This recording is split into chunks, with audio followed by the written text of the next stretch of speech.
और चलिए नजर डाल लेते हैं यूपी पर भी। यूपी की एक लोकसभा और 2 विधानसभा सीट पर काउंटिंग चल रही है। तीनों ही सीटों पर बीजेपी प्रत्याशी पीछे चल रहे हैं। मैनपुरी लोकसभा सीट पर सपा के डिंपल यादव आगे चल रही है। खतौली से आरएलडी के मदन भी आगे चल रहे हैं। रामपुर से सपा के मोहम्मद आसिम राजा आगे चल रहे हैं। तो कहीं ना कहीं बीजेपी के लिए संकेत अच्छे नहीं। हालांकि 2 सीटों की अगर बात करें, मैनपुरी रामपुर, तो सपा का गढ़ है, लेकिन इन सब के बीच खतौली से आरएलजी के मदन भैया आगे चल रहे हैं और यहां से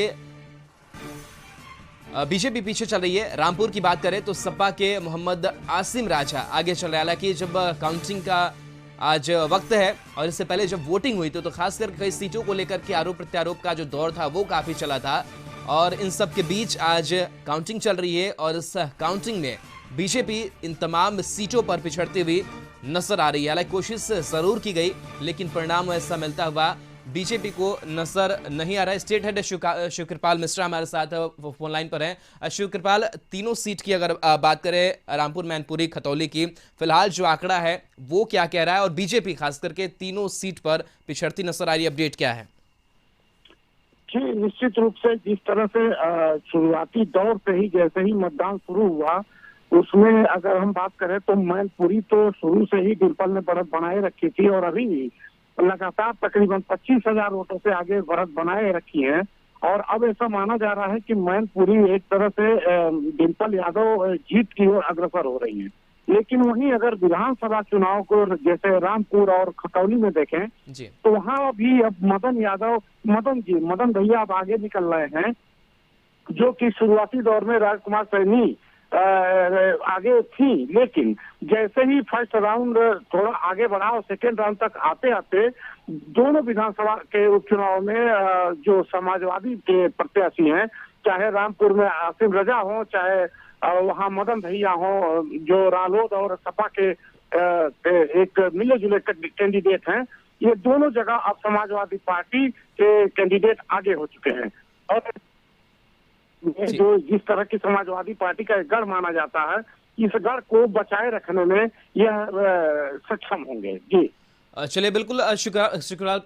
जिस तरीके से काउंटिंग के वक्त की अगर बात करें तो कई जो आरोप है वो सपा ने लगाया। हालांकि बीजेपी भी निर्वाचन आयोग तक पहुंची थी, लेकिन उन सब के बीच जो आज परिणाम सामने आ रहे हैं उससे क्या लग रहा है कि पॉलिटिकल पार्टियां जो हैं वो क्या महसूस कर रही होंगी? क्योंकि कई जो आरोप प्रत्यारोप था उसका दौर काउंटिंग से ज्यादा चलता रहा।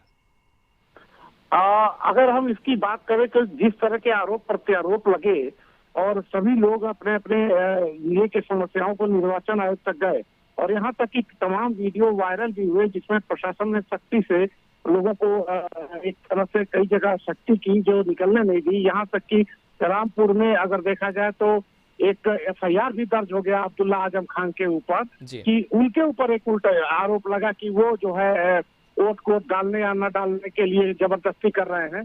तो अब ऐसी स्थिति में इन सारी समस्याओं को देखते हुए भी हम यही देख पा रहे हैं कि समाजवादी पार्टी अभी बढ़त बनाए हुए है। इसका मतलब ये हुआ कि गढ़ में चाहे सरकार के जैसे कि उपचुनाव में माना जाता है कि कहीं ना कहीं थोड़ा सा दबाव बना रहता है प्रशासन का, इसके बावजूद समाजवादी पार्टी अपने गढ़ को बचाए रखने में अभी तो फिलहाल सक्षम दिख रही है।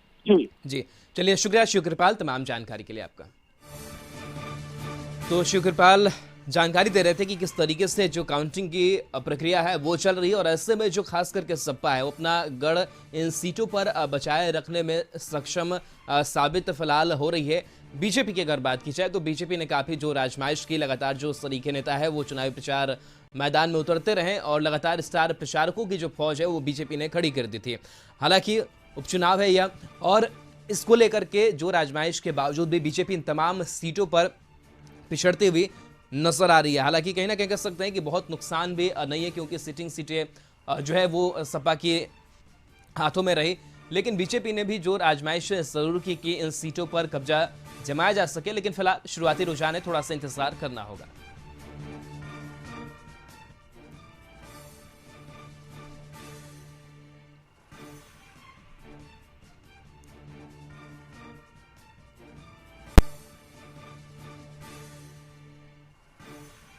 तो यूपी की एक लोकसभा और 2 विधानसभा सीटों पर काउंटिंग की प्रक्रिया जारी है। कई राउंड की काउंटिंग यहां पर होनी है, लेकिन फिलहाल 3 सीटों की अगर बात करें तो स्पष्ट रूप से दिखाई दे रहा है कि बीजेपी इन तीनों सीटों पर पिछड़ती हुई नजर आ रही है। मैनपुरी लोकसभा सीट पर सपा की डिंपल यादव लगातार आगे चल रही है। खतौली से आरएलजी के मदन भैया आगे चल रहे हैं और रामपुर से सपा के मोहम्मद आसिम राजा आगे हैं।